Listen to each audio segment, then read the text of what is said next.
I'd like to thank you for inviting me on the show. It's such an honour to be here, and I'd just like to say that when I'm not playing Xbox with my mate Thor, I really like to listen to my favourite podcast, Pop Culture Pasta. Hey Dave, I'm thinking about doing another revolution. Do you want to join up? I might need some help with organising the pamphlets though. Pop Culture Pastor. So Cody, I have a question for you. Have you read Britney Spears' new memoir yet? Is it memoir or memoirs?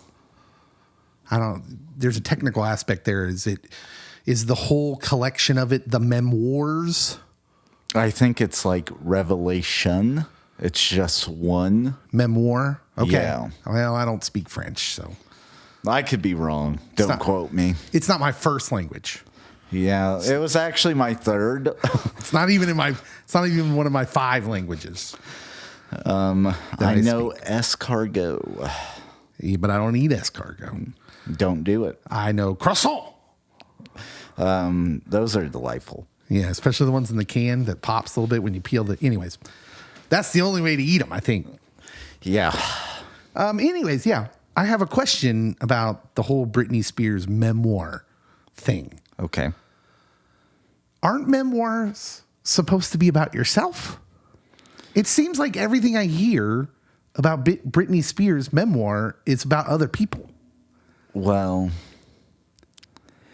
it could be about your life happenings.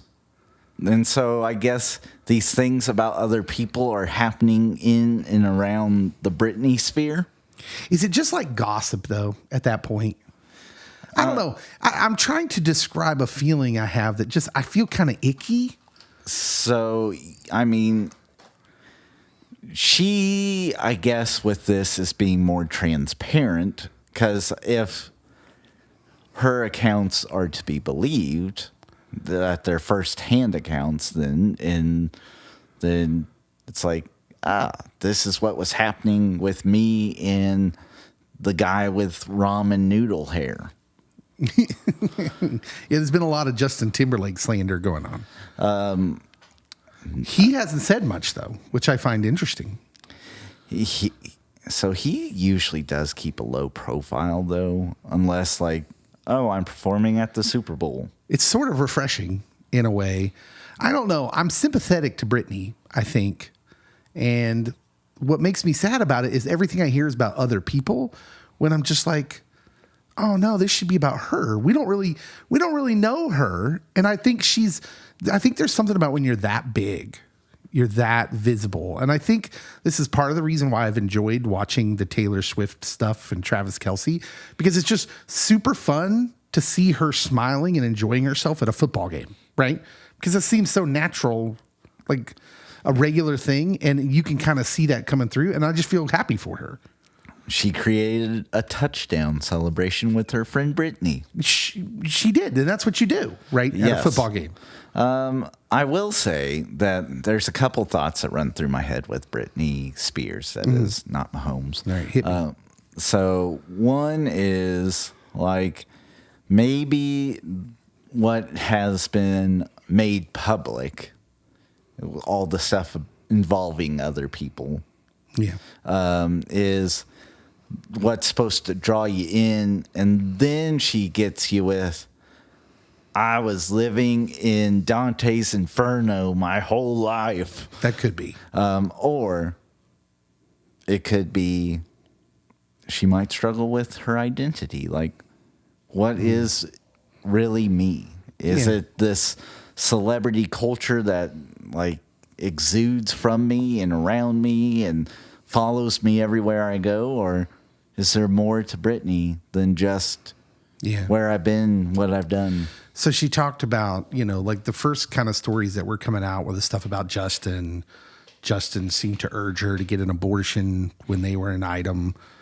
And you see that. I mean, that's in America, that seems to be a thing. They both had their careers at like full force. Oh, yeah. So I bet he wasn't the only one urging her, I'm sure. But I wanted to hear more about like, okay, so what do you think about that? Do you think about that? Does it? She said that it's hard on her, and I don't know. I just feel like this is an opportunity for us to for her to get seen, And so I want her to get seen, you know? Yeah. And then that part of me's like, maybe you need to not be seen for a while. Okay, but there's two different kinds of seen, Yes. right? Like, I don't think the real Taylor Swift is ever really seen unless maybe for just a moment at those football games. That's why it makes me smile, because there's something in that that's real, that's her, that you're getting a chance to see, not her on stage performing, which she's wonderful at, by all accounts. I don't know. I'm not a Swiftie. You're a loss. I'm sure. I am positive that it is my loss. But I don't know. People that are that big or have been that big, like Britney Spears, I don't know. I want her to be seen. I have this desire for that. Like, I'm more about like the smaller circles, so the micro instead of the macro. And so like, why don't you Sabbath and be seen by your kids, by your friends, by your family? Don't worry about what the world wants or thinks about you. Yeah. You wonder what her relationship's like with her kids, with Kevin Federline. K-Fed. Yeah, whatever. That guy, I mean, come on. I don't know him, but I'll reserve judgment.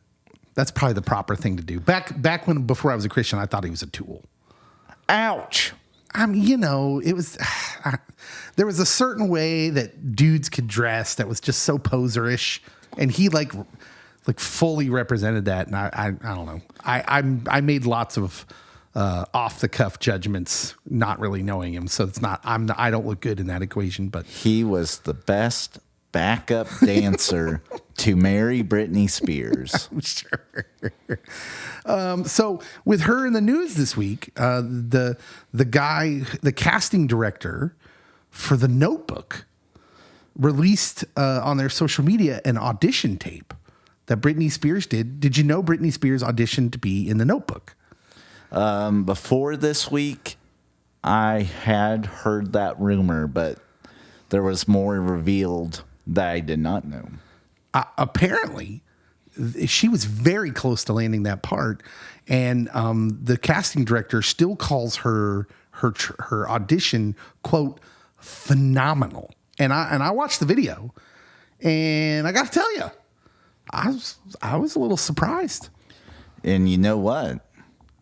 She probably would have had great chemistry with one Ryan Gosling. Yeah. Because they're both Mouseketeers. Yeah, that picture of the Mouseketeers when they're kids that has Britney and Christina Aguilera, Justin Timberlake, and then like, oh yeah, Ryan Gosling's there too, and you're just like, whoa, what was that like? That is beyond interesting to me. That's more than interesting. Like, they could do a documentary about the Mouseketeers. I'd love to see it. Because I feel Fergie was one too. Fergie? Don't quote me on that, but I feel that's real. So there was another news story too about Britney, because it was all Britney, and she talks about who like the biggest enemies in her life were. And this is eye-opening too, because again, She better not say ex-Tina. it seems like, well, because you're thinking, oh, it'd be her or Timberlake or whatever, but she goes hard in her memoirs on like journalists, like people that gave her a hard time. So she goes hard on Diane Sawyer. Someone needed to. I mean, granted, that interview does not hold up very well over time. It was right after her and Justin Timberlake broke up. And Justin, of course, came out with his song Cry Me a River, which was a banger, but was all about how he got done wrong. It slaps. And, we didn't know that there was probably, more to that story. I assumed that there were two very different perspectives. Britney calls out Ryan Seacrest. Seacrest! Oh, no.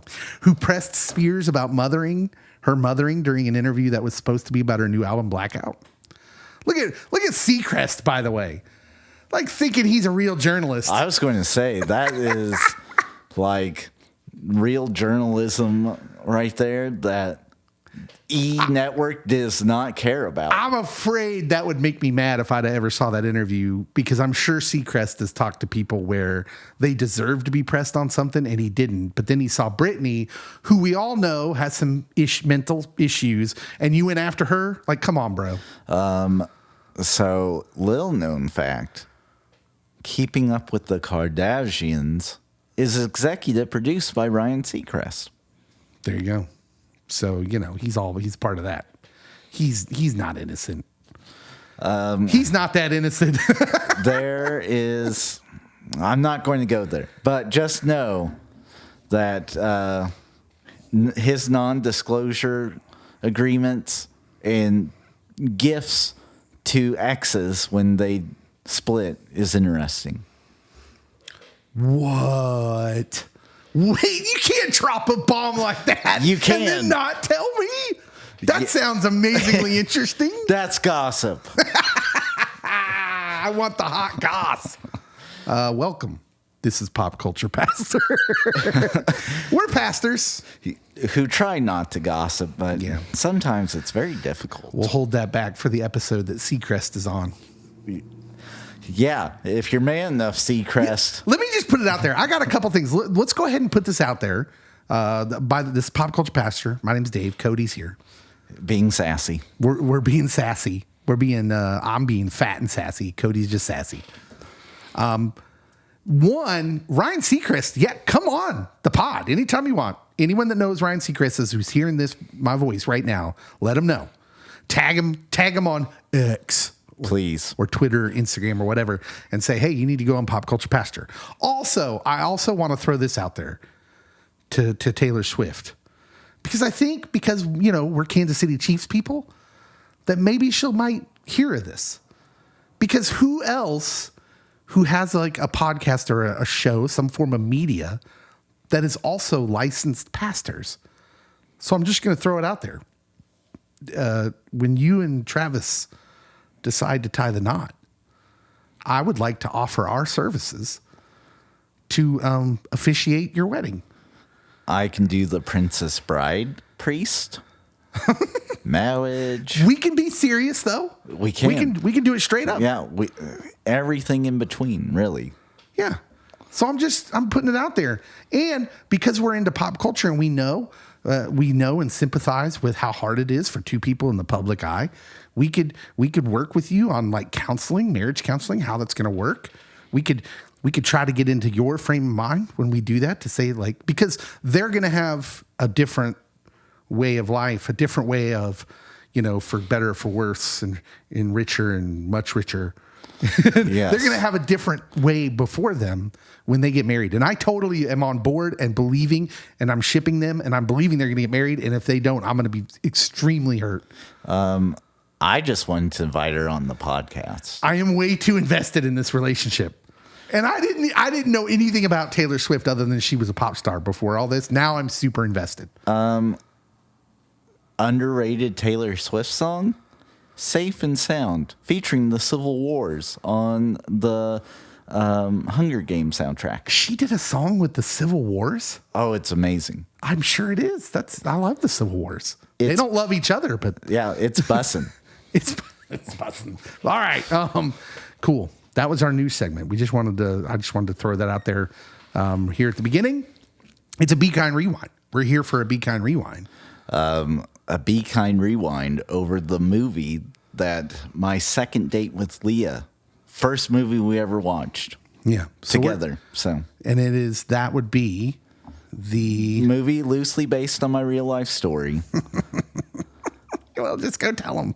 It is Zack Snyder's Man of Steel. It's the 10-year anniversary. Feliz cumpleaños of Man of Steel. Happy birthday. 10 years. Let's see. Made $668 million at the box office. Only a 56% on Rotten Tomatoes, which I got to tell you, I don't agree with that. So I would give it a higher rating, but it's not perfect. No, it's not perfect. And I'm saying it's interesting to watch critique change over time. Because if you're comparing 56% to the Marvel movies of Phase 4, this is cinematic gold. I would probably put Man of Steel above most of Phase 4 minus No Way Home. Love and Stop Thunder. it. Stop it. Definitely, ones we can agree on are Spider-Man No Way Home and probably Multiverse of Madness. I would place as better movies than this. Got G3. Oh, yeah. Guardians is good. Yeah. Guardians 3 was good. I just think this is a better movie than 56% on Rotten Tomatoes. I don't know if it's better than Thor: Love and Thunder, but so just let's talk about the broad strokes of this movie. It's sort of an origin story, although it's done differently than it's been attempted before. Flashbacks, flash forwards, A lot of flashbacks to Superboy times. Yeah, Growing up in Smallville, and it's all interspersed with we get a lot of the moodiness, the moody years where he's like journeying. He's just kind of wandering, trying to search for who he is, which is kind of my favorite. That's some of my favorite years for Superboy / Superman is that story. I know a lot of people had a problem with the moodiness of this movie. I did not. I kind of enjoyed that because it's not all roses for Clark. I have beef with where some of the moodiness is. Okay. Yep. Like, look, this, when I watched this again last night, what I came away with is this is complex. Yes, and knowing where the DCEU ended and Zach having said where it could have gone, it fits within that realm real well. Yeah. But like as a standalone, it's very interesting. This is why I have hope for Zack Snyder's Rebel Moon, which comes out on Netflix in a couple months. Because when I watched this last night, I realized the things I don't like about this movie, it's not the same as Batman versus Superman and Joss Whedon's Justice League, which were just objectively terrible. BVS. Yeah. They were not good, but this is not the same. The parts I didn't like about it, it's going to take some explaining. Like, it's complex why I didn't like it. And whatever I'm going to say, I think Zack Snyder gets a raw deal when people oversimplify what he does, because I think he's a complex filmmaker, actually. And if you watch the director's cut of BVS, you'll be like, whoa, it's a completely different movie. All right. Well, it better be, because the one I saw sucked. So that is a thing that I am a little concerned about with the future of cinema, because we were in a brief golden age of, well, the studios will release their cut, but once the DVD comes out, you can get the director's cut for like $2 more, and you get to see the film how the director wanted it portrayed. Yeah. Well, I think all of the stuff with Warner Brothers is a testament to, man, let the artist work. I think part of Marvel's problem in this last phase has been too much studio control. I think I can't prove that, but there's that new book out that I would love to read that I haven't had a chance to get yet. Evidently, Taika had a lot of scenes cut from Thor: Love and Thunder. Yeah, so Taika's a great example. Whatever you think of Thor: Love and Thunder, and Cody liked it, I did not. I thought Thor, I hated it, but not because it's simple. Like, Taika is a complex guy. He's a complex filmmaker. I did not the reason I didn't like Thor was for a lot of the same reasons that I had problems with Man of Steel. Not that it wasn't really good and technical filmmaking. No, I disagreed with character beats, which is only a problem if the character already exists. And so I would never say that Taika's work in Thor: Love and Thunder was just bad movie making. No, not at all. And this movie is much the same as I watched it last night. I really had appreciation for some things that we'll get to in a little bit. But Can I say, I'm watching this movie last night and today, and there's a scene where Superman's falling out of the spaceship in space. Mm-hmm. The graphics look so much better than the Marvel's trailer where Brie Larson is in space. And I'm like, why? We are like 10 years in the future. They should have advanced. I'm going to talk about this later because you're right. The special effects in this movie are stunning. It's upsetting. It's not just better than the Marvels, what the Marvels looks like. It looks better than most of the stuff that's come out in the last couple of years, superhero movie. And yeah, you're right. It's 10 years later. Why? We got to start, those movie companies need to start asking why. And if the thing is they're just going too fast, and they need to slow down. Because this movie's beautiful. Mm-hmm. It looks beautiful. And I noticed that too, watching that last night. So broad strokes, this is a Superman origin story in a lot of ways. We get the opening with Krypton, which is really different and cool than it's been attempted in the past. And we see Dad-El. Yeah. And the story kind of is rooted in that, right? So everything has to do with this very environmentally unconscious Krypton, right? There's a little environmental stuff in here. Oh, there's some heavy-handedness with some of it. Yeah, but what you need to know is the Kryptonians have not been kind to their planet. Jor-El, daddy to Kal-El, of course, is the guy who's leading the charge of hey, we messed up. We need to get out of here. Nobody listens to him. Father L. General Zod tries a coup. Which seems weird if we're at the end of days. Yeah. Well, so something I will give Zack Snyder credit for again is he doesn't he lets you connect some of the dots and lets the actors do it. So some of the beats of actor Michael Shannon, when Zod is talking about Jor-El, you could actually see a regretfulness where even when at the end, when he's dealing with the AI on his ship and he says, I'm going to go pay my respects.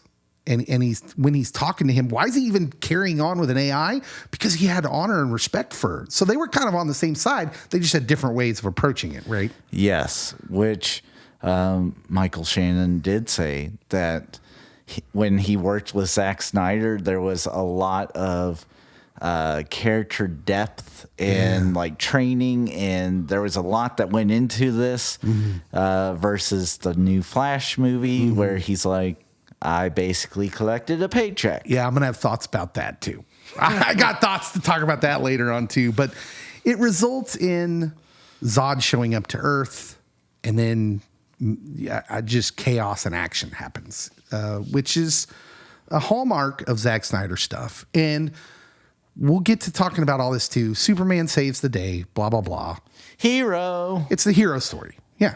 So that's the broad strokes of the movie. Now, I thought it would be cool if maybe I told you some things you didn't know. Some interesting little behind the scenes stuff. I dare you, because literally I'm friends with Scotty Walker. Yeah. So Scotty probably knows all these. He does. But did you know that before the project turned into Superman Returns, the Bryan Singer Superman with Brandon Routh? Oh, yeah. Mm-hmm.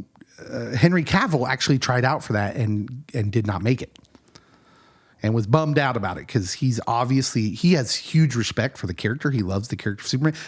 Henry Cavill's a geek like us. He's one of us.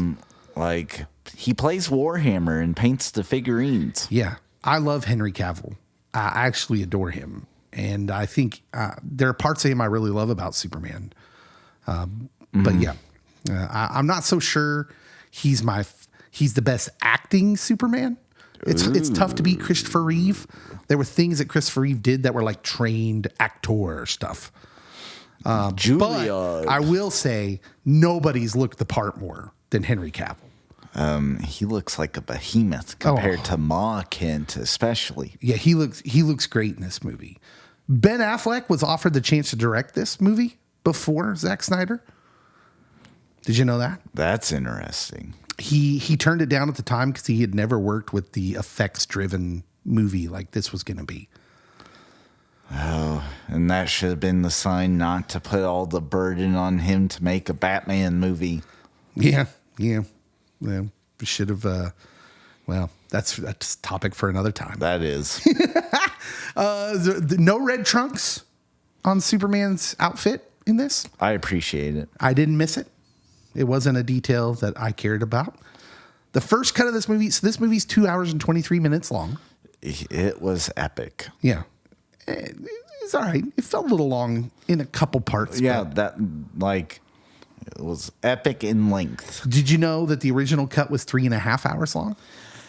Knowing my friend Zack Snyder, length of a movie is no issue. I need to know the storylines that were cut out because I have thoughts about some of the storylines kept in and their usefulness. So I just watched the new Marty Scorsese film. Go, you watched Killers of the Flower Moon. Yeah, 3.5 hours in theater.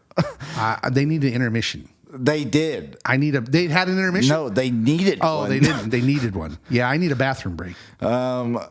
So I feel that Marty could have learned from my friend Zach and cut it down to 2 hours and 26 minutes or whatever. Yeah. Henry Cavill insisted on Superman having a hairy chest. Yes, I knew that. You knew that? He's hairy like an animal. Yes. He specifically referenced the death of Superman storyline. There's a famous cover with him with his suit all torn up, and you see his hairy chest. Because that is what a real man living in Kansas looks like. That's right. We need realistic Kansans, please. Yes. So Hans Zimmer, who did the score, Fantastic. Yeah, it's highly percussion driven. Mm-hmm. He enlisted what he said he wanted the greatest drummers in the world. So the drummers featured in some of this music, Dave Grohl, Pharrell. What? Yeah, Pharrell helped out his friend Hans. John Robinson, Trevor Lawrence Jr., Sheila E. Yeah, we got Sheila. Danny Carey and Matt Chamberlain. So there you go. No Dave Grohl. I'm going to object to this later. Okay. The killing of Zod at the end. Do you know who also objected to that story point? Henry? One Mr. Christopher Nolan did not like that point. That story My point. boy. Grant Morrison, comic book writer Grant Morrison, also said the killing was avoidable as Superman could have just covered his eyes. Could have covered Zod's eyes with his hand. Very much so. Yeah. So I'll address it now. I think that you could leave the killing in, but you need another movie in between Man of Steel and BVS to reestablish Superman trying to actually be a hero after he's destroyed half of Kansas and Metropolis. Yeah. I'm all right with that. But if you leave it the way it is, it's messy. My preference is you wouldn't have done that. Yeah. But if you're going to do it, yeah, we need some time. And a lot of my complaints later, the things that are going in the negative category, have to do with it feels like you're rushing the story. Well, I mean, I don't remember how soon it is they announced BVS, but it's not long. No.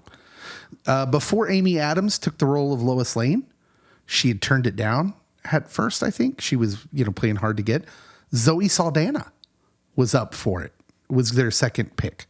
That's interesting. And I think about that and I think, we're not people who are like, oh, no race switching. Like, no, we have problems with it when you're just doing it to do it. But if it doesn't mess with the root of the character, we're good with it. Yeah. And I think Zoe Saldana would have been a fantastic Lois Lane. And then she would have had even more box office money credit to her name, even though she's in like some of the biggest grossing franchises ever. It worked out for her. Because that was before Guardians, just slightly. She went on to do Guardians. It is just after her beloved Avatar movie. There you go. Yeah. Of course, she's a part of that franchise. Okay. So, yeah, those are some interesting facts you may not have known. We've done the broad strokes of the movie. Now let's get into what holds up. We've already kind of briefly brushed over these. Do you want to go first? How do you want to do this? We usually alternate, but do you just want to go through all of yours? Oh, I'll let you go first just because, like, my list is, like, as the movie is going, I'm making notes. Okay. And so, like, I actually have to read what I wrote. Okay. Yeah. I'll just do all my things that held up great for me, and then you can react to them if you want to. Number one, the battle scene on Krypton's brilliant. We talked about this a little bit already. The special effects, all of this absolutely holds up 10 years later. It's fantastic. It does. And the really, the imagery and the flashing lights, the technology of it all was just great. Just so good. Russell Crowe is the man. He can play any superhero dad you need. He's like the dude in these superhero movies. So even I'm going to bring up Thor: Love and Thunder here. Yes. And then as his role in this movie, he's the dude who you bring in off the bench to return a punt, and he returns it all the way for a touchdown. He gets 5 seconds of playing time and just comes in blazing hot. You're welcome. Oh, name a supporting character with less time in a comic book movie he does more than Russell Crowe in this movie in Thor: Love and Thunder. Name one. I can't. Not off the top of my head. I'd have to have a list and just be going through it. He's so good. Russell Crowe. I just had an appreciation for him watching this again last night. The orphan stuff, the playing up of the orphan story of Clark Kent, Jor-El and Lara's anguish and heartbreak and sending him away. It's such a huge part of the Kal-El character. And I love that part of Superman. I love that part of Clark that is kind of caught in between his birth parents and his Earth parents and what he can and can't get from each of them. I love that part of the story. And actually watching this again last night is kind of what makes me worry a little bit about James Gunn's upcoming reboot, because it's not an origin story. And I just really appreciate that they start any Superman story with his kind of psyche of what that means to him as a person. I have hope just because, I mean, you see what he's done with Star-Lord. Mm-hmm. Yeah. So James Gunn, it's not like he's got a bad track record of putting some humanness into his movies. I'm hopeful. I'm just worried about the starting point of where he's starting the reboot from. Mostly because it's selfish on my part. I just really like the finding himself years of Superman. I love that. The Kansas stuff, the way they interspersed this in the movie, the flashbacks to his kid moments, these big moments in his childhood.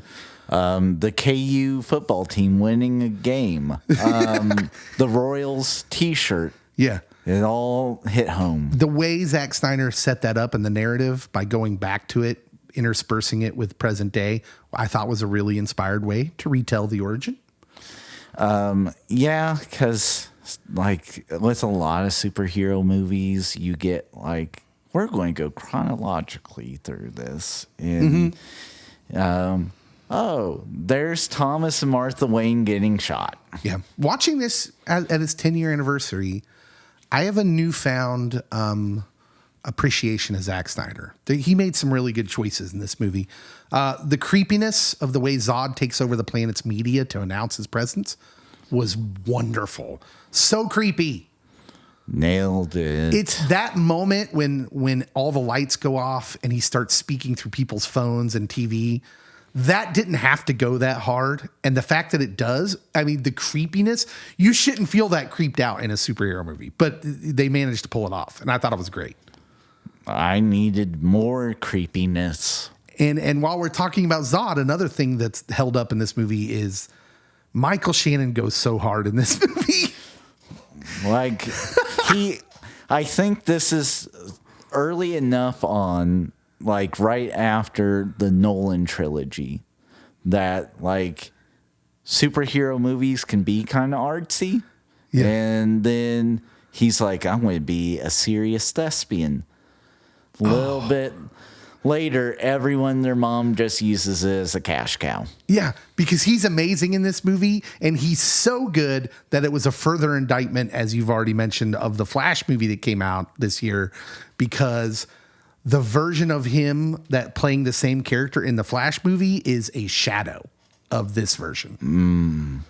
The Kryptonian tech is so cool looking. The way Snyder and the visual effects people imagined that, it was so cool looking that when I was watching it again last night, it makes me sad that we didn't get 3 solo Zack Snyder Superman movies, because Brainiac would have been hype with that visual look. Get wrecked. Yeah, it was a bummer. Hans Zimmer, his score is really good, but that's, Hans Zimmer's score is always really good. But the percussion-driven nature of this score is amazing. And finally, my last, what's good? Welcome to the planet. The last line delivered in the movie to Clark from Lois is an all-time great line to end an initial Superman movie on. Because they're in the Daily Planet, but it's a double meaning, and he gives her the look of like, I picking up your double meaning. I'm smelling what you're cooking. Yeah, welcome. It's an all-time great line. So props to the script writers there. All right, what did you have that holds up? So the Simon Birch-esque bus saving scene. I mean, I'm sure I'm comparing it to Simon Birch, but like, no, that scene's really good. And at that moment, you're like, how is everyone not questioning Clark? How did the actor who played Pete not win an Oscar just for the D-splash line alone? Yeah. I laugh so hard at that every time. It's such a vulgar and yet kid-like thing to call someone. And I admit I was embarrassed because I laughed in front of my daughter watched it with me, and I just giggled like a little boy when he said it. So something I noticed this go round, which I think fits well with the more traditional view of Superman being the all-American hero. Zod's emblem on his chest looks close to like the commie symbol. Yeah. And I'm like, there we go. USA versus the commies. Yeah, that could have been in deeper themes. Oh, yeah. But you brought it out here. I did. That's just a little sneak peek for you. Yeah, you weren't ready for that. You weren't. There's a lot of, which we'll hit during the deeper themes, but there's a lot of good religious imagery in this. Yeah, so much. I also love that there's IHOP. And Sears. Yes. The Sears in the last 10 years, it's not been good for the Sears. IHOP survived. But IHOP's still going strong. No thanks to Clark and the Kryptonians in this movie. Yes. But like you said, a lot of the scenes featuring the futuristic tech of Krypton was beautiful. The graphics, special effects, nailed it. His time in Alaska, looking like a Pearl Jam roadie. Loved it. Loved every moment of that. There's one moment I have a little bit of beef with, but it's not significant. Like, I could also overlook it. Yeah. So yeah, I'm also going to have those just to give you a preview. After we're done with what holds up, I have a few what didn't hold up. Oh, I got quite a bit because I think I held this to a higher standard. I have more, but I'm separating them out into 2 different categories. So there's the what didn't hold up, and then I have my unforgivable sins. So I didn't mean to interrupt you. No, was that it? That was it because you covered a lot of the good. Okay. And I will say the actors that they chose, for the most part, were really good. Oh, yeah. I have no problem with any of the actors. Ma Kent, perfect. Yeah. Pa Kent, he's sassy, but he's good. Yeah, I thought the acting was great. I don't agree with all the choices that were made for all the characters, but we'll get in that. It's time for what didn't hold up. What didn't hold up? The phallic shaped spaceships. What was that about? Because there's no way they looked at those spaceships and didn't think what was pretty obvious. What was up with those spaceships? I like to think that he hired Neil deGrasse Tyson and was like, what do you think this would look like? Clearly a phallus. I don't know. I'm watching it, and every time I see that one scene where you see them all launching into space from Krypton, I'm just like, oh man, nobody looked at that and thought, hey, we should maybe soften out those curves a little bit. But I will also point out, this is the same Zachary Snyder that made Watchmen, and I watched in IMAX and Dr. Manhattan. Yeah. And even Patrick Wilson's character, like, he didn't shy away from the jokes and the imagery. I'm telling you right now, if I ever got a chance to interview Zack Snyder, that would be a question, because there's clearly something behind that, because they did not know. Oh, yeah. They knew what it looked like. And I'd be like, what was the thinking behind that? I just want to know. He made ED jokes. The other thing that didn't hold up, because I've only got two things. Like I said, I have some unforgivable sins.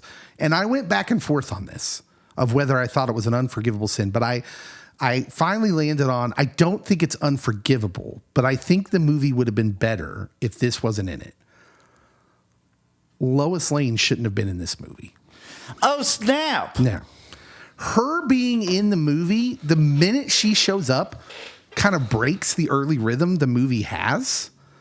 Like, all of a sudden you have to, it's like from the moment she appears in the movie, you change the nature of every scene she's in, where I wanted it to be about Clark and his adjustment. Instead, now we're forcing in the romance stuff feels forced. Everything with Lois. And I just thought that her being in the movie broke up the rhythm, and her knowing Clark is Superman messes up the most interesting part of their relationship, which is the early half. So I will piggyback off that. All right. I do think that she should be in the movie, but I wanted Clark to actually work at the Daily Planet first. Yeah. And her to see him as this geek just stumbling and fumbling around. And then, like, next movie, we learn, oh, that slightly nerdy guy that could be handsome, but he's wearing glasses, so I can't tell, is actually Superman. Yeah. And she, like, I don't mind her being in the movie, but the moment she becomes like an integral part, it just, the brakes slam on for me. Yeah. We agreed. Let's high five. Yeah. I wasn't contrarian that time. I know. We agreed on something that's amazing. And that's all I have for what didn't hold up. Okay. So there's a few I held this movie high. And I still hold it up high, but there's some things, especially with where we end in the DCEU, if you just view it as a standalone movie, that just don't quite hold up. Literally, the movie could have ended like 2 minutes into it. Zod could have killed Kal-El's pappy immediately. Like, after he said, "What are you doing? I'm not going to stand by for this." Boom, killed him. He doesn't get on an escape pod because he doesn't get to, or Dad L doesn't warn Mom to ship him out to Earth. So, like, the movie could have really ended early. Yeah, it was weird that they made it so that they could fire at Kal-El's little ship. They should have just showed him getting away and then Zod shows up. Yes. That was all weird, and they made it seem like they were just trying to have a dramatic moment when they didn't need it. The fight scene in the bar in Alaska where he ends up like putting big sticks of lumber through the truck. I'm interested in what you're going to say about this. So like the guy that starts fighting with Superman, I'm like, okay, he's like 1.5 feet taller than you and like 3 times broad. He is monstrous. is Superman compared to this dude that's trying to pick a fight with him. And like he doesn't flinch. And like all his friends are egging him on. There has to be amongst that drunken crew at least one person saying, dude, he will mess you up. Yeah. Okay. So as a big guy, I'm gonna piggyback on this and say you're half right and you're half wrong. Okay. Okay. So in my youth, before I was a Christian, I was a frequenter of adult beverage places. And I had a hangout where I'd hang out, and I was in incredible shape. I was big, I was buff, I played basketball a lot, and I was just in great shape. And I will say the thing you're wrong about is the dude who's had too much to drink, who is tiny. That's a thing. Them picking out the biggest dude in the place and trying to pick a fight, I can't understand it. It's a guy thing. It's a dumb guy thing. My only problem is it doesn't appear right in the movie because he's not drunk enough. He's not drunk enough, and like literally, Kal-El doesn't move. Yeah. It's, like you can't even pretend to claim victory over that. Yeah. And the times that it happened to me, because it did happen to me, that's a thing that happened quite a bit. There was usually many bystanders who, for the safety of their worry for the safety of the other guy, stepped in quickly and be like, dude, bro, let's put it down a notch. So yeah, you're half right and you're half wrong. So I had listed right after that. I don't know how I feel about Lois meeting Clark in the alien spaceship. Yeah. Could have done without it. Yep. Didn't need that.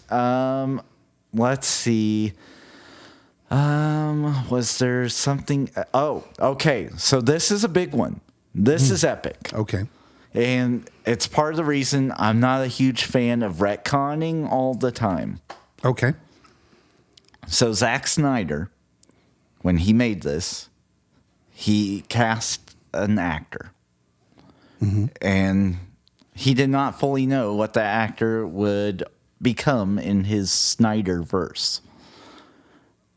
Harry Lennox, he's the general in this fine film. Yeah. Okay. Was he Martian Manhunter? He ends up being Martian Manhunter, but Zack Snyder doesn't have him be Martian Manhunter, doesn't decide to have him be Martian Manhunter until partway through filming Batman versus Superman, and he asks, would you be interested in also being Martian Manhunter in disguise? You've had Martian Manhunter just hanging out on Earth while this epic battle's happening? Yeah. Doing nothing? Like, yes, I get it. His weakness is fire, and there's fire everywhere.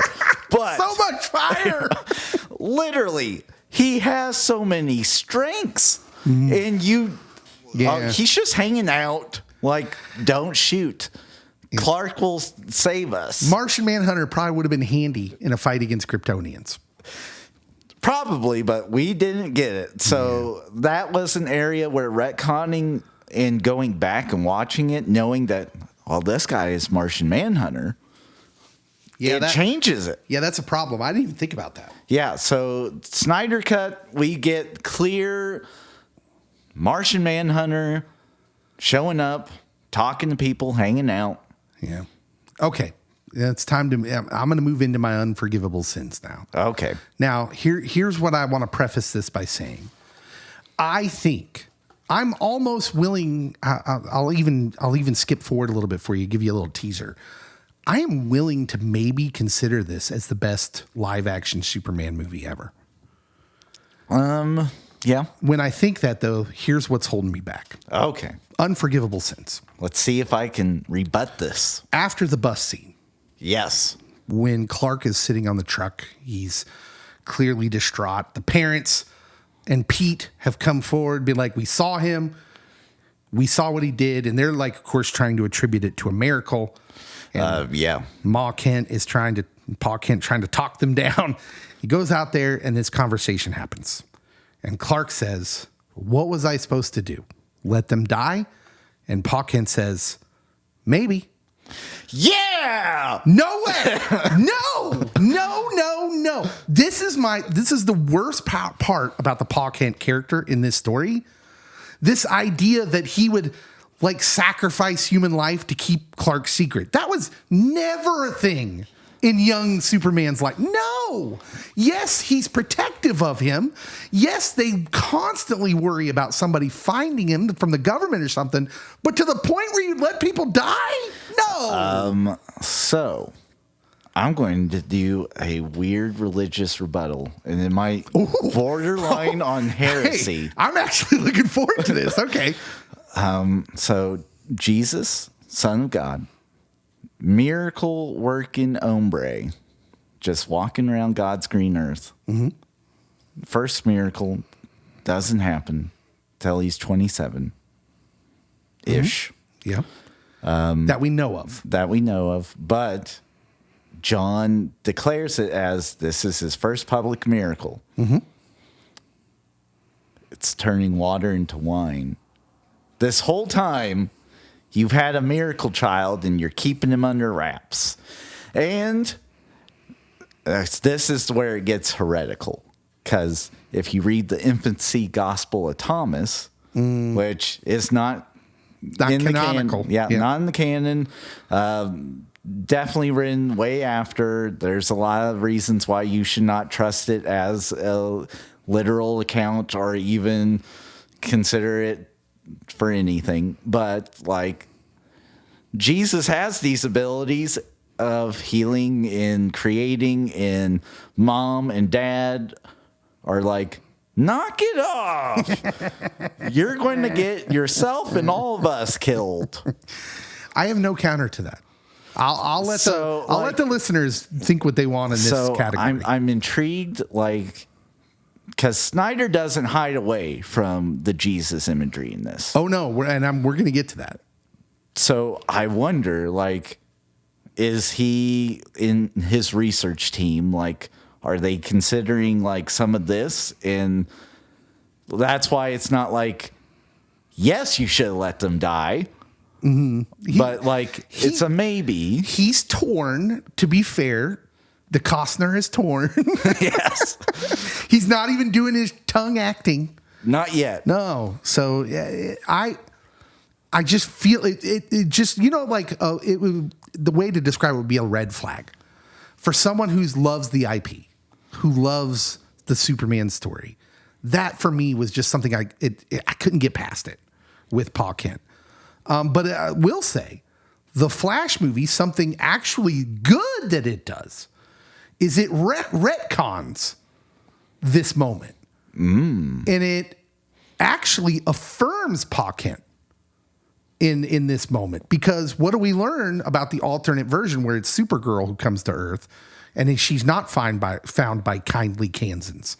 Yeah. She's found by the government and she's immediately imprisoned, and that's her formative years, and she's turned kind of bad, where she's murderous and stuff. So the Flash movie actually retcons this moment to make it look like Pa Kent was right. But let's keep talking about Pa. Okay. I'm here for Pa Kent talk. Let's talk about the tornado. Okay. So this movie, it has this weird thing that it kind of makes you think Kal-El's not real aware of all of his abilities until like we're in Alaska and find the spaceship. But it's not clearly stated. Yes, like it's murky. Like it's very murky. Like if you're to believe right after that, he's just learning how to fly as Superman. Like after Alaska, because he's like, I'm jumping, I'm flying, oh, I'm falling. Like how does he not know some of this? Like his super speed, his power. I mean, can we agree on that even running at a rate of speed that an adult male of his size and stature could run, that he had enough time to at least get there? Oh, yeah. And cover him up. Like, I feel like that scene for me, like, first of all, let's start before that. Yeah, please. He went back for the dog. Come on, man. No. Yes. What? That dog is goner. That dog's a goner, bro. Why is everyone letting him go back for the dog? Because Ma Kent loves the dog. And in the later on in the movie, towards the end, when they do the flashback and he's wearing the red cape and Pa Kent's fixing the truck, who is he petting and playing with? The dog. I'm sorry, man. I've loved a lot of dogs, but if that's me, I'm like, well, that dog's a goner. So I have two thoughts with the dog. Okay. So a lot of farmers would have been sad about the dog dying, but they would have been like, it's an animal, it's dead. Yeah. And that's where it would have been. But at the same time, like,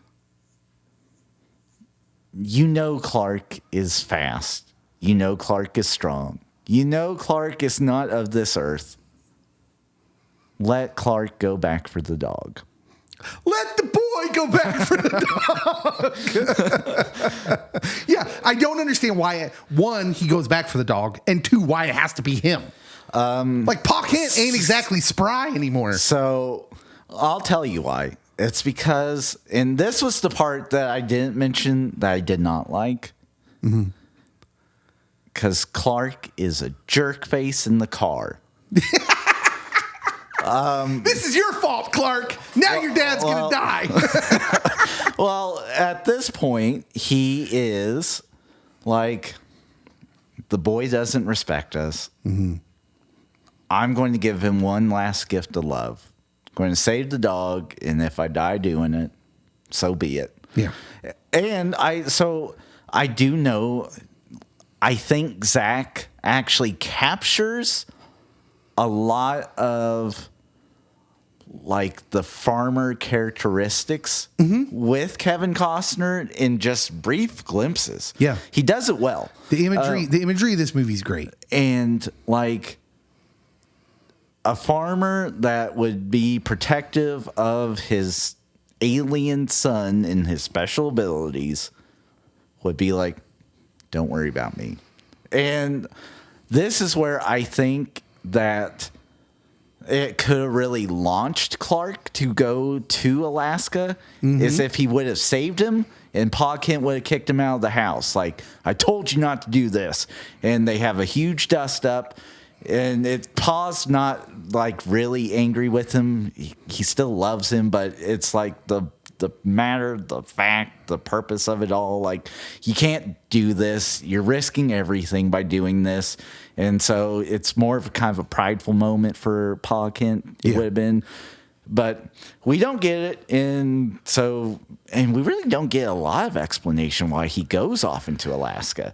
No. So that one would have been a good creative piece, I think. Yeah. That would change. Let me elaborate, because I don't think what they did with Pa Kent's character, even though I don't like it, it's not my sin. If you're going to change Pa Kent's character in this way, where he's way over paranoid about the world finding out about him, I'm okay with that, because one thing this movie does great is it opens the door to show Ma Kent's influence on Clark. So that part I love, because we never really get to see Ma Kent's influence. It's always Pa. Yeah. But Ma's where he gets his love of humanity from. It's not Pa. No. Pa gives him the foundation, the morality. It's Ma that creates the love of humanity, right? Mm-hmm. Which is completely destroyed when he lets his dad die. Like, that's the whole... You destroy Ma Kent's influence in that moment that you've worked so hard to build. I will also say the tornado physics are a little questionable in it. Yeah. I mean, you're never going to beat Twister. But like, so literally cars are being picked up, tossed around all around Kevin Costner, and Kevin Costner's not even being budged by the wind. I love the dying scene as it just kind of engulfs him as his feet firmly attached to the ground. I'm like, nah, man, he got blown away. And You just seen him. now, with this being in the past, it's very accurate that Pa Kent would have told everyone to go to the underpass. The underpass, yeah. Even though now they tell you don't do that. But back then, that was like the go-to. If you're on the highway and there's a twister, get to the underpass. Wait, just to be clear, that's not what you do? That's not what you do. Oh, because that's totally what I'd still do. Don't When do did they it. change this? Nothing was sent to my house. I did not receive a pamphlet. Yeah, like the Storm Chasers show on Discovery Channel said don't do that. And like, So what's the alternative? What are you supposed to do? Stay in the car? There are a lot. Ditch. Well, there are a lot of like random storm shelters like built in around like major highways. Oh. So like you could go to those, but otherwise drive like the Dickens. All right. We're saving lives. Yep, trying to. Okay, next unforgivable sin of this movie. I think it's pretty clear that I've mentioned where I stand on this movie. The first half is wonderful. It's so good. The second half, where it kind of devolves into just action piece after action piece after action piece. One, I want to say again, because I don't think I've ever put this into words well. What Zack Snyder does technically and cinematically is not the problem. It's amazing. The action, it looks great. Nailed it. Yeah, I mean, he nails it. It's Clark's immediate disregards for the humans around him that undoes all the lessons his parents impart. And I've heard all the excuses of like, well, he's just starting out as a hero. And I'm like, yeah, but don't you see that in that moment, it undoes everything his parents have been to him, his adoptive parents. He's never, Batman's the guy that has to get there. Yes. He's the guy that he's rough early on and you watch him get there. Clark should already be there. And that's my problem. Yes. And like they heavy-handed hit you so many times with, well, Clark is more a son of the earth than he is of Krypton. Yeah. And they keep saying that, and oh, you're not used to this Kryptonian air pressure. You couldn't make it here because you are a son of Earth. You are weak. Like they keep talking about it. Yeah. And he adapts to the ways of Earth. And you see the struggles as a kid. And like he's so heroic with the bus. You undo it. Yeah. Yeah. We get all these lessons he's learning. And when the fighting starts, he's walking down Main Street in Smallville. He's like, go inside. He's telling people to go inside. And then he immediately starts throwing bad guys through the building. He carries on a fight inside the IHOP. Where his friend that he just saved earlier in the movie as a kid is managing. He literally could have just picked him up and took flight and got out of there, which is what Superman would do. Not carry on a fight inside the IHOP. You know how long it would take Smallville to rebuild that IHOP? They're never getting that IHOP back. It's gone forever. Gone forever. Okay. You want to move on? I do. Deep themes. Although I will say that I did enjoy like when Zod and Kal-El first meet. That dialogue's really good. Mm-hmm. Yeah, and him being able to get into the dreamscape of all of it. I have one other thing written here on my notes that I should mention, an addendum to the action where I think he could have taken them out of the Smallville. Kansas is 99% crops and prairie. Word. Smallville's super small. And at no point does he try to leave Smallville with them. Like to try to get the fight out of Smallville. I was also kind of baffled that Smallville had an IHOP and a 7-Eleven. And I'm like, there should have been a Casey's. They don't got one no more. It's gone. The Smallville gets wrecked. They will not rebuild. Like, look, no. Yeah. Listen, towns that size, when something like that happens, like a tornado hits it, unless you're Greensburg, which somehow got like all the money in the world pumped through there. And that was miraculous. Most of the time, you're done. That town's never rebuilding. Smallville is no more.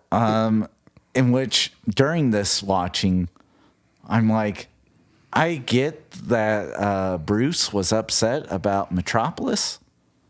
We should have been. But he literally destroyed a whole town. But even the level of damage in Metropolis is unprecedented in history.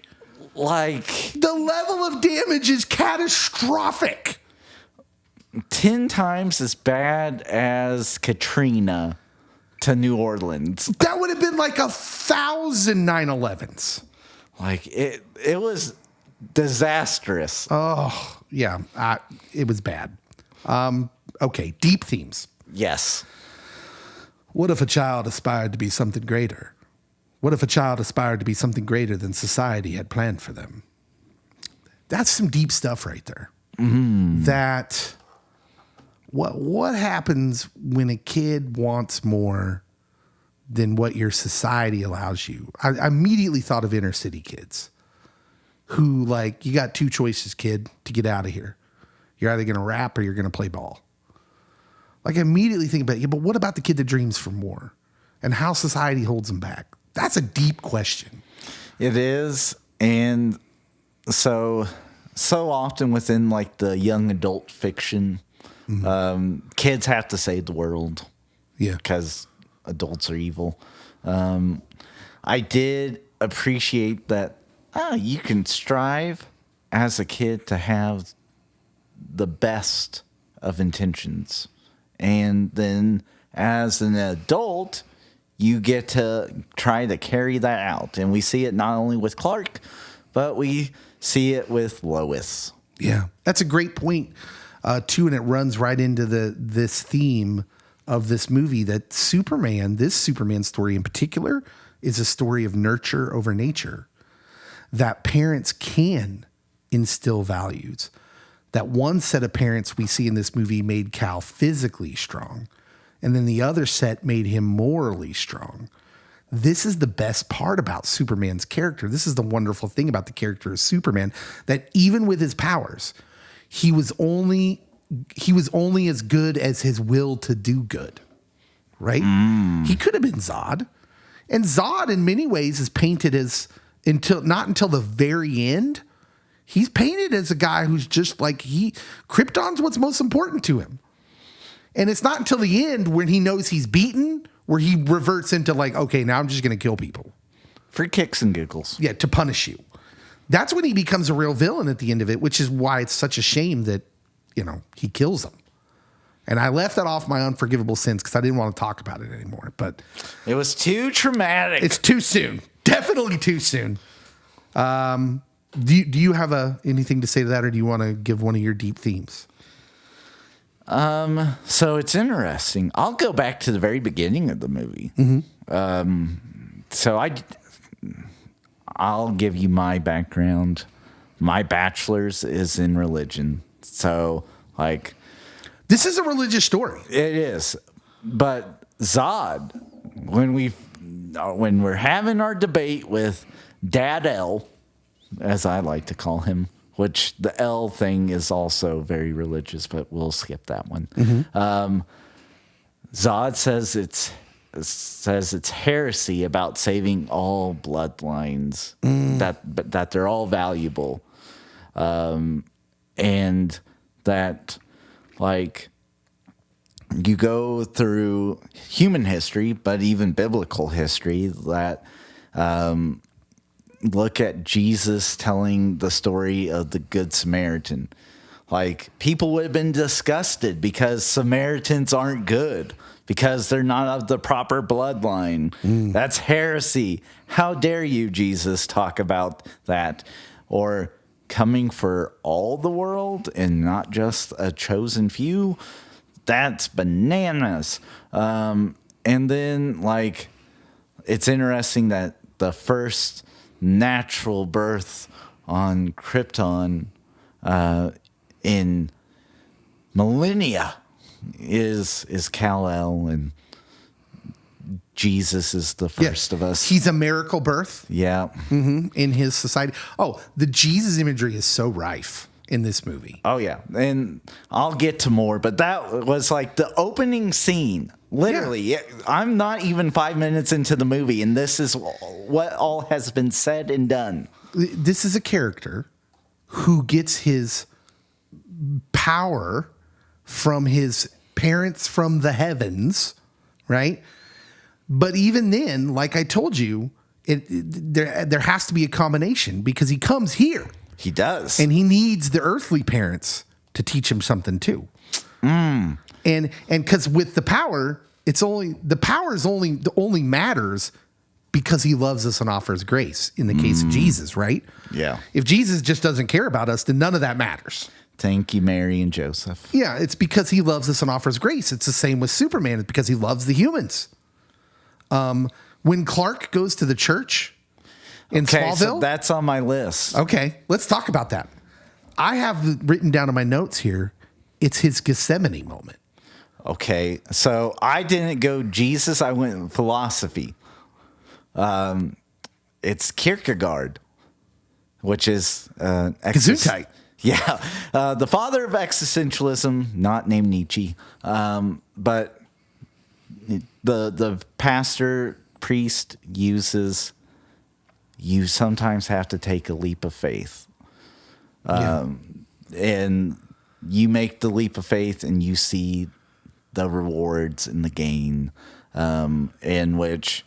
That was a technical term by Kierkegaard that there is a leap of faith that you have to make in a relationship with an unseen creator and savior. So we see no faith construct at all from Clark until this point in the movie.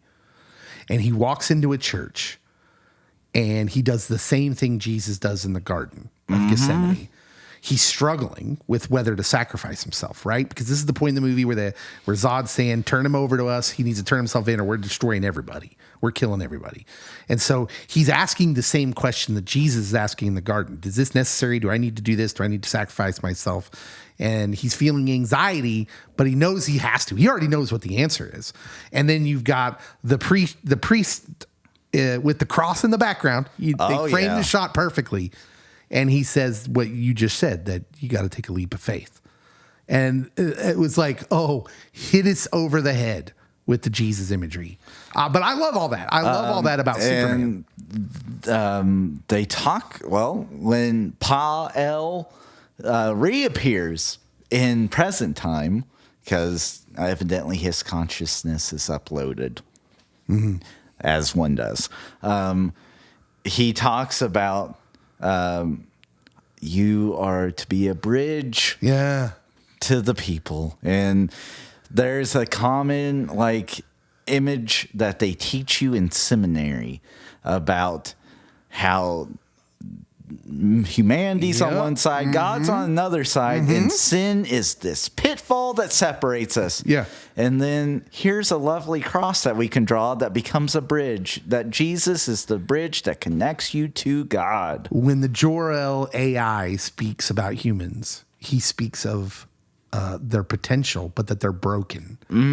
One day they will join you in the sun. They will. Oh, man, that's good stuff. So good. It was so good. That was in the first trailer for this movie that they put out, the teaser, where it's kind of interspersed with him learning how to fly, and he looks up at the sun and closes his eyes as if he's soaking in the rays, and his voice, Russell Crowe's, in the background. It's like, one day they will join you in the sun. Goosebumps. That first teaser that ever came out for this movie, I just thought it was going to be the greatest movie ever. Which it's interesting because... Not too long after that, we get Zod saying that we all know evolution wins in the end. Oh, yeah. And the girl said something along those lines, too. Yeah. Yeah. So the Kryptonians that are not Kal-El are like, you're weak and evolution will win. And it's weird that we kind of get a religion versus evolution playing off, which also goes with the whole America, Superman, Kryptonians being commies. Yeah.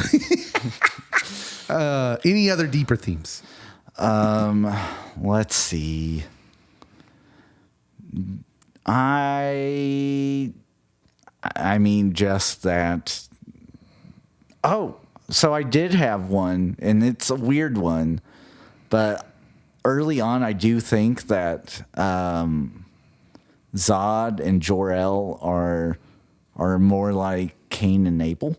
Yeah. They have this relationship, and I do think that Jor-El was trying to give a better gift and was, I guess, more rewarded for it. But then Zod's wasn't accepted. Zod goes bonkers. But I will also, so something that I think is kind of almost unforgivable. Two things I forgot, but now that I've cleared off all my notes, is that they like imprison them, freeze them up, and then sent them adrift on a planet that's about to die, and everyone and their mom knows that there's like moments left. Why would you send them adrift? Let them die on the planet.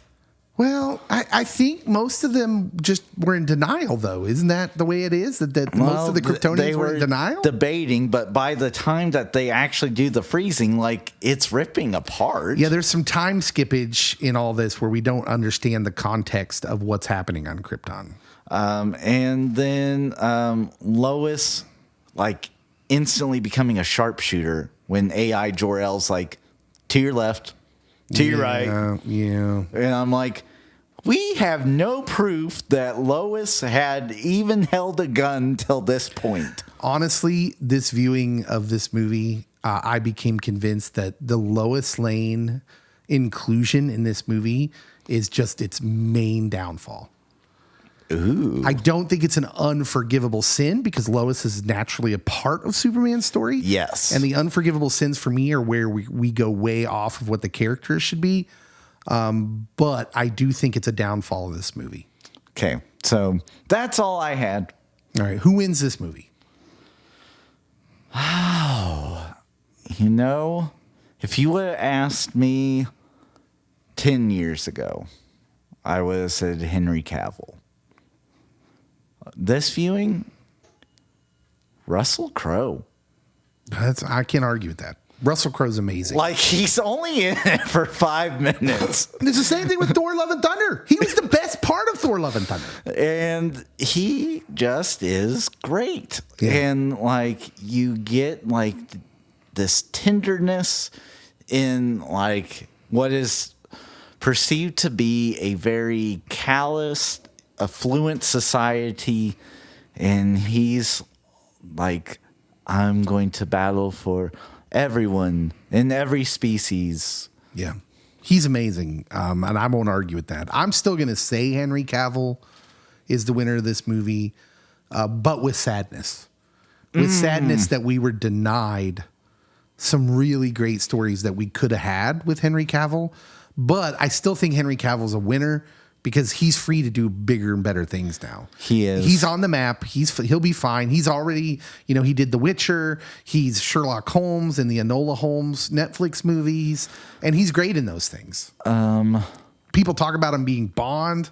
Yeah, and potentially in a Marvel movie. Yeah, there's always scuttlebutt out there that he could be in a Marvel I do project. Find it interesting, though, that, like, so this movie starts off with a coup, and his time with DC ends with a coup attempt.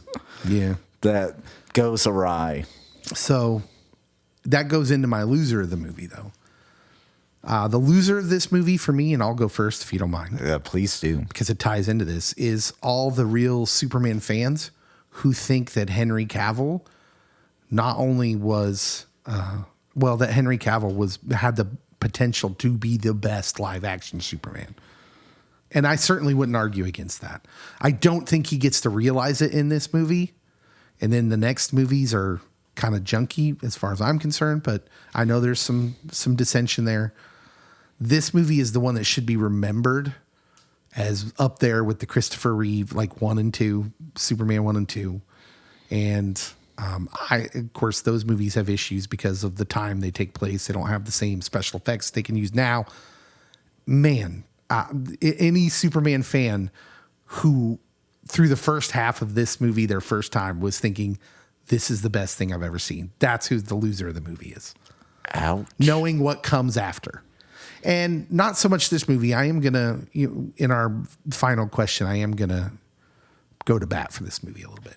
Okay. Who do you think loses the movie?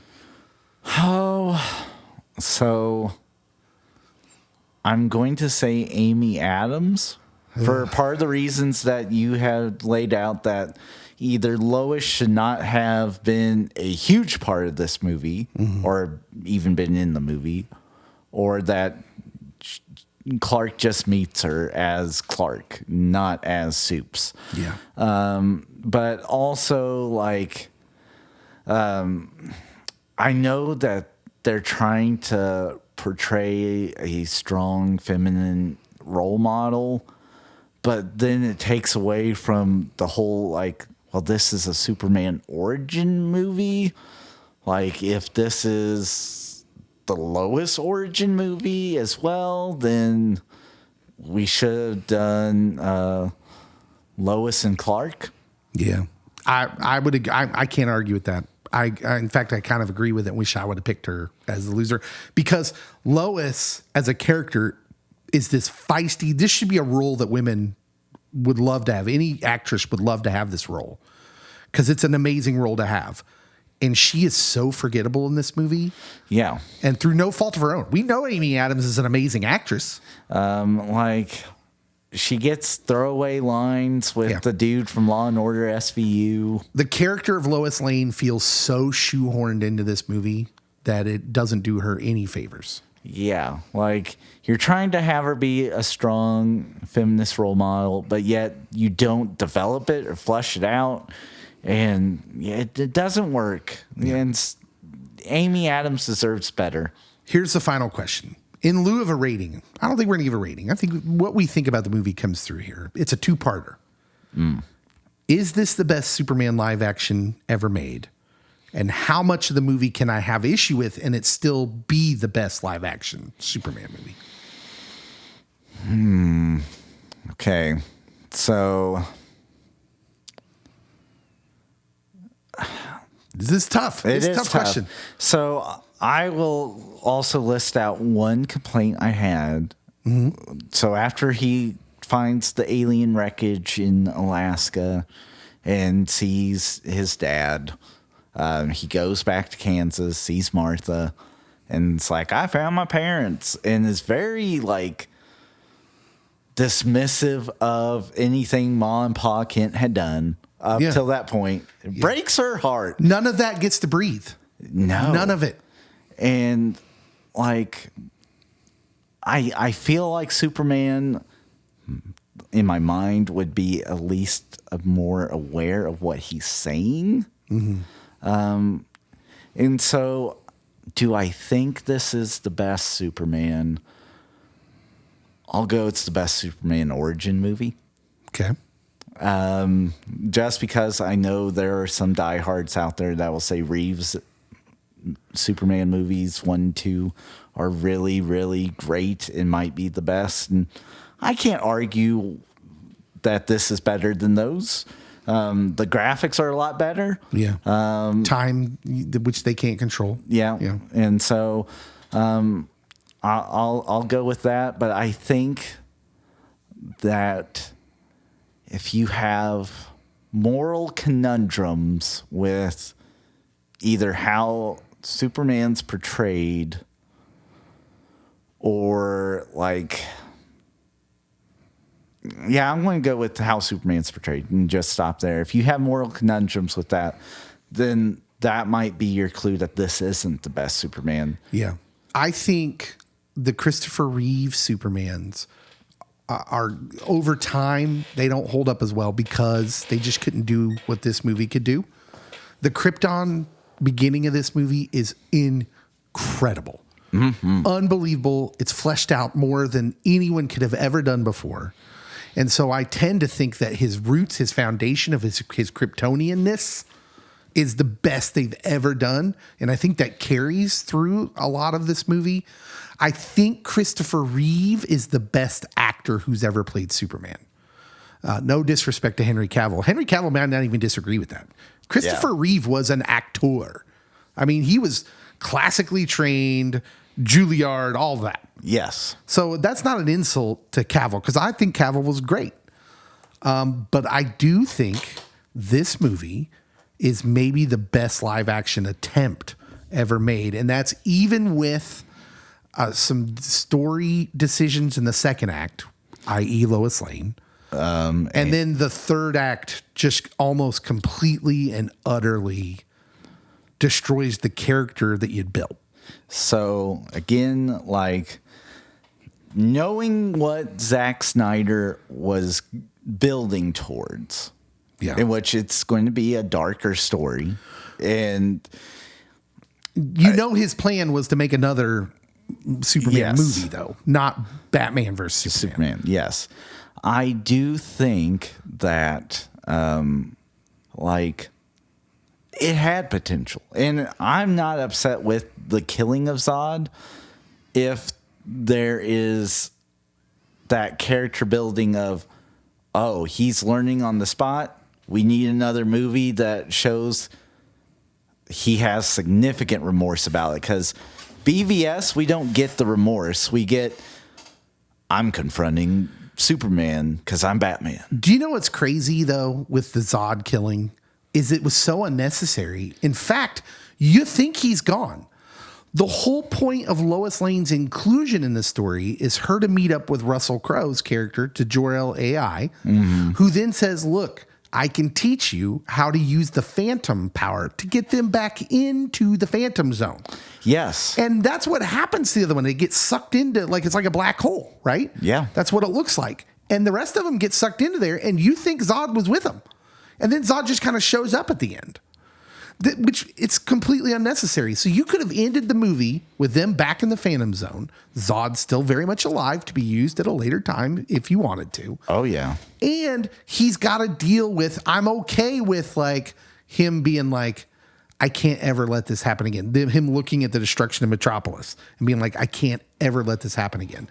My first priority has to be the human people around me. Pete's IHOP will not be there. My first priority is the IHOP, the Smallville IHOP. Then the humans around me. Save the Smallville IHOP at all costs, Clark. It must be a thing. But you could have done that. Yeah. I just think that the killing, that part was so unnecessary. You advance his story in such a way that you didn't need to. The same with Lois. Like, and we're denied like this sequel that we could have had with Brainiac where instead of Zod, it's the Kryptonian tech that comes after him. Yes. Which you get a glimpse of that when he first gets into the ship and he's fighting the robot things. Oh, yeah. They're mean. Now imagine an AI coming after him in Brainiac. Oh, man. It just could have been so awesome. So I am one of the few that's really excited about James Gunn. And I'm not excited. I'm just nervous. I have no anxiety about it. Just because I do think that although James Gunn is friends with Zack Snyder, and like they've worked together in the past, he doesn't go as dark, which I know there's a specific storyline that Zack was following from comics, but like most people aren't going to buy into that. Yeah, I don't think. And like James Gunn's already made his Dark Superman movie. Yeah. It was Brightburn. You're right. This is the good thing about Gunn is the way you feel about Batman is the way I feel about Superman. I love Superman as a character. I'm here for it. You want to make a movie? I'll go watch it. because I love Superman. And that is a good thing about James Gunn is the gloomy, dark Superman, forcing him to kill the bad guy at the end of the first movie. That's not Superman. Like Batman, yes. Yeah. He has to deal with that stuff always. He's broken. But Superman's broken in different ways. It's in an I don't fit in with these people that I dearly love sort of way. And I have to be separate, but I want nothing more than to be with them. And I just want like there to be a Batman and Superman movie where like they're like aware of each other and are worried about each other, but they're not fighting each other. Yeah. And like there is one comic book where Superman and Wonder Woman are interrogating, questioning the parents, and Batman's actually consoling the kid. And like, give me that. Yeah. They should never be full on opposed to each other. Yes. They should have a mutual respect while completely disagreeing with the methods. The methods and what happens if someone corrupts Superman. Yeah. Because Batman is always thinking about what's the worst case scenario. Yeah. Batman controls with fear. Superman controls with faith, with hope. Yeah. So, yep. All right. I think that might have been the best episode we ever did. Definitely the best DC episode I think we've ever did. We had a lot to say about that movie. What do y'all have to say? Let us know in the social media posts for this episode. Tell us if you liked it. What did you think of Man of Steel and its 10-year anniversary? Go back and rewatch it. You might have some different feelings. And you might disagree with us. And to that, I say, it's okay. No, that's not going to work for me. Hey, everybody, make sure and subscribe and follow us and share our stuff. Let's grow the community. And the day this drops, the next day, so this drops on a Friday, tomorrow, Saturday, we are in Wichita at the Wichita Sports Forum for Air Capital Comic Con. Not to be confused with Smallville Con. No. Two different cons. But if you're in Wichita tomorrow or Saturday, it's October 28th. That sounds right. Sure. It's 28th or 29th. Whatever. It's this weekend. You know what I'm talking about. If you're in Wichita, come see us. Please. We'd love that. We'll see you next time. Pop culture pastor.